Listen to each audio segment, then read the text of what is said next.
कंपनियां होंगी। हमारे एक्सपर्ट्स आपको लगातार सलाह देंगे अब अगले 1 घंटे। दर्शकों से जुड़ते हैं अंकित मिश्रा। उत्कर्ष स्मॉल फाइनेंस बैंक के share on a monthly basis around 200 shares accumulate करना चाहता हूँ। फिलहाल 2000 शेयर्स हैं। तो उस पर व्यू जानना था। ठीक है, आप एक्यूमुलेट कर रहे हैं, आपकी फिलहाल एवरेज प्राइस 48 है, राइट? हाँ, फिलहाल एवरेज प्राइस 48 है। और कब तक आप एक्यूमुलेशन बोल रहे हैं, तो मैं ये समझ रही हूँ कि शायद आपका निवेश का नजरिया होगा। हाँ जी, मैं नेक्स्ट 25 ईयर्स तक के लिए मैं इसमें हर महीने 200 शेयर्स परचेज करना चाहता हूँ। Very good. मेरे ख्याल से बहुत कम ऐसे दर्शक होते हैं जो इतना योजनात्मक तरीके से किसी स्टॉक के ऊपर अपनी रणनीति को बैठाते हैं। और अविनाश, 48 इनकी बाइंग प्राइस है, फिलहाल तो ये मुनाफे में भी हैं, लेकिन इनका नजरिया बहुत लंबा है। आई एम श्योर इसके अलावा भी ये शायद डाइवर्सिफाई करना चाहेंगे दूसरे स्टॉक्स में, क्योंकि ये एक स्ट्रैटेजी के तहत जो है स्टॉक खरीद रहे हैं। इनकी चॉइस बताइएगा कैसी है अविनाश? देखिए, पहली बात तो इन्होंने जो स्टॉक चुना है वो काफी अच्छा है मेरे ख्याल से। देखिए, अगर नजरिया मीडियम टू लॉन्ग टर्म है, और जब हम मीडियम टू लॉन्ग टर्म की बात करते हैं तभी बहुत कम ऐसे रिटेल निवेशक होते हैं जो इतना लंबा सोचते हैं। बट मेरा एक ही रिक्वेस्ट है इस इन्वेस्टर को। देखिए, 25-30 साल की बात तो बहुत आगे की है, यहाँ तक तो प्रिडिक्ट करना बहुत डिफिकल्ट है। बट अगले 5 साल का अगर आपका व्यू है तो मेरे ख्याल से डेफिनेटली आपको अच्छी खासी कमाई मिलेगी, क्योंकि रिस्क रिवॉर्ड अभी भी आपके फेवर में है। बैंकिंग सेक्टर में स्मॉल फाइनेंस बैंक इंक्रीजिंगली अपना फोकस बढ़ा रहे हैं, और उत्कर्ष स्मॉल फाइनेंस बैंक जो उन्होंने चुना है, नंबर्स भी काफी अच्छे आ गए। तो मेरे ख्याल से I think definitely you can follow this strategy, no doubt about it. But मेरे ख्याल से 5 साल के ऊपर व्यू देना जरा डिफिकल्ट होगा, but definitely long term prospects positive है, तो he can continue with this strategy, और अच्छे खासे रिटर्न्स उनको जरूर मिलने की पॉसिबिलिटी रहेगी। आपकी बाइंग प्राइस क्या है? 300 रुपीज। अभी हाल ही में लिया है क्या? हाँ, हाल ही में लिया है। कब तक रुकना चाहते हैं इसमें? अभी मार्केट देख के अभी हमको नहीं मालूम पड़ रहा, इसके लिए आपको पूछा गया है। चलिए, तो स्नेहा, एक नियर टर्म आउटलुक हम इनको दिलवा देते हैं। 298 फिलहाल चल रहा है, इनकी बाइंग प्राइस 300 है, और क्लियरली सेमीकंडक्टर टेक्नोलॉजी में एक जाना माना नाम इस पूरे क्षेत्र में। बताइए क्या कहेंगे आप? Near term outlook stop loss के साथ बताइएगा। कविता, सॉरी बट मैं काउंटर ट्रैक नहीं करती हूँ। ऑलराइट, अविनाश? इनफैक्ट कविता, मुझे लग रहा है कि देखिए, अगर इनका नजरिया थोड़ा सा मीडियम टर्म है तो मॉस्चिप बेसिकली इसलिए थोड़ी सी एक्शन में है क्योंकि ये सेमीकंडक्टर के चिप्स में थोड़ा बहुत काम करते हैं, तो इसीलिए आई थिंक मार्केट को ये स्टॉक काफी पसंद आ गया है। नंबर्स भी काफी थोड़े से पिछले क्वार्टर के मैं देख रहा था, थोड़ी इंप्रूवमेंट जरूर देखने को मिली है। और आगे मेरे ख्याल से जिस प्रकार का ग्रोथ पोटेंशियल सेमीकंडक्टर के इंडस्ट्री में हमको दिख रहा है, इसका फायदा डेफिनेटली मॉस्चिप को मिलेगा। बहुत पुरानी कंपनी है और बहुत समय के बाद चली है, तो मेरा तो मानना है कि अगर इनका नजरिया कम से कम साल 1.5 साल का है तो ही अच्छा पैसा बनेगा, क्योंकि ये स्टॉक निचले लेवल से काफी चल चुका है और इन्होंने काफी ऊपरी लेवल पे ये स्टॉक खरीदा है। तो अगर ये पैसा बनाना चाहते हैं तो टाइम फ्रेम कम से कम 12 से 15 महीने का रखिए, तो ही आपको रिस्क रिवॉर्ड अच्छा मिलेगा। अविनाश जी का, चलिए आगे बढ़ते हैं और हमें अगले दर्शक को जोड़ते हैं। तो सर, मेरा सवाल है 2। एक है बीएसई लिमिटेड, मेरे पास है करीब 50 share at the rate of 900। मैंने मतलब एसआईपी के माध्यम से किया हुआ, कभी 10 कभी 15। और सुजलॉन के शेयर है करीब 1830 अभी, और वो एट द रेट ऑफ 29। तो क्या मैं इसमें अभी करंटली और अधिक इन्वेस्ट करूं या क्विट करूं या कि कंटिन्यू रहूं? जी बिल्कुल। और आपका नजरिया कितने समय का, आप शॉर्ट टर्म के लिए देख रहे हैं इसे या लॉन्ग टर्म के लिए देख रहे हैं? नहीं, ये तो लॉन्ग टर्म के लिए है। जी ठीक है, लॉन्ग टर्म का नजरिया रखते हैं। अविनाश जी, मैं आपके पास आना चाहूंगा। बीएसई की इनकी खरीदारी है 900 रुपए के भाव से, और सुजलॉन में है कुछ 29 रुपीज के भाव से। तो यहाँ पे क्या लगता है, इससे और भी यहाँ पे तेजी दिख सकती है या यहाँ पे थोड़ा सा होल्ड करने की सलाह दी जा सकती है? नहीं, मेरे ख्याल से बीएसई तो ये होल्ड कर सकते हैं, क्योंकि देखिए बीएसई प्लेटफॉर्म बिजनेस है, और हमने देखा है कि अभी अगले साल होपफुली एनएससी का आईपीओ होगा तो वो बीएसई पे ट्रेड करेगा। प्लस इनका म्यूचुअल फंड का प्लेटफॉर्म स्टार म्यूचुअल फंड भी बहुत अच्छी तरह से चल रहा है। डेरिवेटिव वॉल्यूम्स भी अभी बीएसई पे काफी अच्छी तरह से बढ़े हैं, और जिस प्रकार की वाइब्रेंसी आपको कैपिटल मार्केट में दिख रही है, इसका डेफिनेटली बेनिफिट दोनों एक्सचेंजेस को मिलना चाहिए।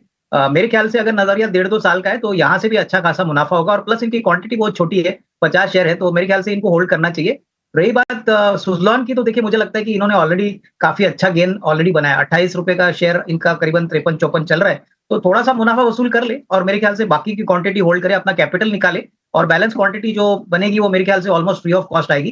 तो ये स्ट्रेटेजी लेके यहाँ पे काम करे, बट डेफिनेटली यहाँ पे भी लॉन्ग टर्म प्रोस्पेक्ट्स अगले 1.5-2 साल के काफी अच्छे हैं, क्योंकि ऑर्डर बुक बड़ी है और होपफुली कंपनी अभी प्रॉफिटेबल होगी। तो शरद, आपका एक बार फिर से शुक्रिया, आपने हमारी हौसला अफजाई की, हमारे काम को सराहा, और यही हमारे लिए एक तरह से ऊर्जा है। हमारी कोशिश यही है शेयर बाजार सबका अधिकार के जरिए कि हर आम इन्वेस्टर के हाथ मजबूत करें। और जिस तरह से अविनाश जी ने आपको सलाह दी, आप यकीन मानिए इससे अच्छी सलाह आपको और कहीं नहीं मिलेगी। ईटी नाउ स्वदेश पर हम बहुत ही स्पष्ट और आसान भाषा में हमारे एक्सपर्ट आपको हर चीज आपके सामने रखते हैं और आपके दोनों स्टॉक पर आपकी जो भी शंकाएं हैं, उम्मीद है कि उसकी शंका का समाधान हुआ होगा। पठानकोट से बोल रहा हूँ सर, मेरे 2 स्टॉक हैं जी।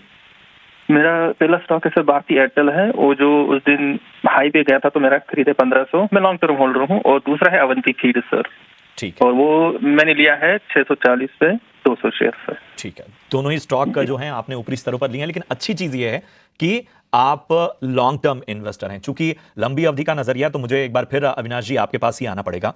एयरटेल इन्होंने जो हाल में उछाल आया उसमें खरीदारी की, लॉन्ग टर्म इन्वेस्टर हैं, 1500 के ऊपर खरीदारी की है। 640 रुपए के भाव पे इन्होंने अवंती फीड्स को खरीदा हुआ है। इन दोनों स्टॉक पे बताइए, लॉन्ग टर्म के नजरिए से लंबी अवधि के हिसाब से क्या रणनीति अपनाई जानी चाहिए, कितना वक्त देना चाहिए? मेरे ख्याल से देखिए, भारतीय एयरटेल इन्होंने थोड़ा ऊपरी लेवल पे जरूर लिया है, लेकिन अगर इनका नजरिया 1.5-2 साल का है तो देखिए टेलीकॉम सेक्टर में प्राइसिंग पावर वापस आ रही है, प्लस 5G रोल आउट हो रहा है। तो ऐसी कंपनीज में आपको कम से कम मिनिमम 1.5-2 साल का टाइम फ्रेम लेके काम करना है, तो ही रिस्क रिवॉर्ड आपको फेवरेबली आपके फेवर में आएगा। और भारतीय एयरटेल तो मुझे लग रहा है कि जिस प्रकार से उन्होंने कंपटीशन को मैनेज किया है, अभी उन्होंने भी एक टैरिफ हाइक किया है, तो उसका भी असर आपको आने वाले क्वार्टर के नंबर में जरूर देखने को मिलेगा, पॉसिबली सेकंड क्वार्टर में। तो यहाँ पे निवेशित रहिए। आई थिंक 50-60 रुपया ऊपर नीचे होने से कंपनी खराब नहीं होती और आपको डेफिनेटली अच्छा पैसा बनेगा, प्रोवाइडेड आप टाइम फ्रेम थोड़ा लंबा रखें। दूसरा शेयर कौन सा था इनका Prashant, if you can please? Avanti Feeds था सर, 640 के भाव पे इन्होंने अवंती फीड्स में निवेश किया हुआ है। देखिए, अवंती फीड्स काफी बड़ा प्लेयर है एक्वाकल्चर में, ये फीड के ऊपर फोकस करता है।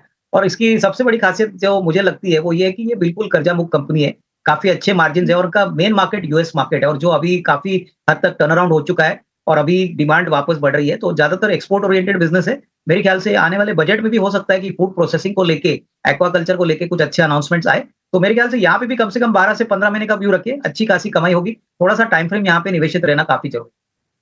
आगे अगली कॉलर को जुड़ते हैं। दिशा जैन हमारे साथ हैं, आगरा उत्तर प्रदेश से। दिशा, गुड मॉर्निंग, पूछिए किस स्टॉक पे आप सवाल है आपका? Sir good morning, 179.90। तो सबसे पहले तो दिशा आपको बधाई हो, क्योंकि बहुत ही शानदार स्तरों पे आपने स्टॉक में एंट्री की है। अब हमें ये बताइए कि आप और कितना रुक सकती हैं, या आपका सीधा स्पेसिफिक सवाल इस पे क्या होगा? सर 1 ईयर और वेट कर सकते हैं। ठीक है, तो 1 साल के नजरिए से अविनाश जी अच्छे लेवल पे बॉम्बे डाइंग में इन्होंने एंट्री की है, 179 की बाइंग है, अच्छे खासे क्वांटिटी में भी इन्होंने इस स्टॉक को खरीदा है और उसकी वजह से इन्हें अच्छा खासा मुनाफा होता हुआ आज हम स्टॉक पे देख रहे हैं कि लगभग 2% का दबाव नजर आ रहा है। 1 साल के नजरिए से बॉम्बे डाइंग कहां तक जा सकता है? प्रशांत, मुझे लगता है कि देखिए, बॉम्बे डाइंग एक ऐसा स्टॉक है जो ज्यादातर अपने रियल एस्टेट बिजनेस को लेके काफी चर्चा में है, और यही कारण है कि देखिए टेक्सटाइल बिजनेस की बात करें तो मार्जिन प्रेशर है, वहां पे कोई ज्यादा ग्रोथ दिख नहीं रहा है। लेकिन अगर हम उनके रियल एस्टेट लैंड बैंक की बात करें तो मुझे लग रहा है कि बॉम्बे में इनके पास काफी बड़ा लैंड बैंक है और ये डेवलप करने की बात कर रहे हैं। तो आने वाले साल 1.5 साल में अगर ये फ्रक्टिफाई होता है और होपफुली जल्दी से इसके रिजल्ट्स आपको नंबर्स में दिखते हैं, तो डेफिनेटली इसमें अच्छी रेटिंग देखने को मिलेगी। तो इन्वेस्टर को मैं यही कहूंगा कि 12 से 15 महीने का टाइम फ्रेम लिखिए, क्योंकि रियल एस्टेट मार्केट इंडिया में अभी बहुत जोर से चल रहा है। अशोक लेलैंड इन लेवल्स पे क्या खरीदारी करने की सलाह रहेगी, या किसी और खास रणनीति के तहत स्टॉक में एंट्री की जा सकती है, या अगर इसके अलावा इसी रेंज में कोई और बेहतर विकल्प है तो वो भी सुझाएं? देखिए, मुझे लगता है कि अशोक लेलैंड अगर नजरिया आपका कम से कम 6 to 12 मंथ्स का है तो डेफिनेटली एक अच्छा रिस्क रिवॉर्ड बन सकता है। Company not only commercial vehicle sector में है, लेकिन डिफेंस में भी काफी बड़ा प्लेयर है, और अनुमान है कि आने वाले बजट में डिफेंस को लेके बड़े अनाउंसमेंट्स होंगे, तो कंपनी को कहीं ना कहीं जरूर बेनिफिट मिलेगा। प्लस एक्सपोर्ट मार्केट में भी काफी बड़ी मात्रा में अभी एक्सपोर्ट बसेस भी कर रहे हैं। तो मेरे ख्याल से अगर नजरिया 6 to 12 मंथ्स का है तो 260-270 का एक नियर टर्म का फेयर वैल्यू बन सकता है। तो यहाँ पे निवेशित रहिए। मेरे ख्याल से अगर खरीदना भी है इस लेवल पे तो थोड़ा थोड़ा करके SIP के फॉर्म में थोड़ा थोड़ा निवेश यहाँ पे ये कर सकते हैं। 6 से 12 महीने का नजरिया रखिए और एक विशेष रणनीति अविनाश जी ने आपको सुझाई है, उस हिसाब से स्टॉक में आगे बढ़िए। बढ़ते हैं आगे।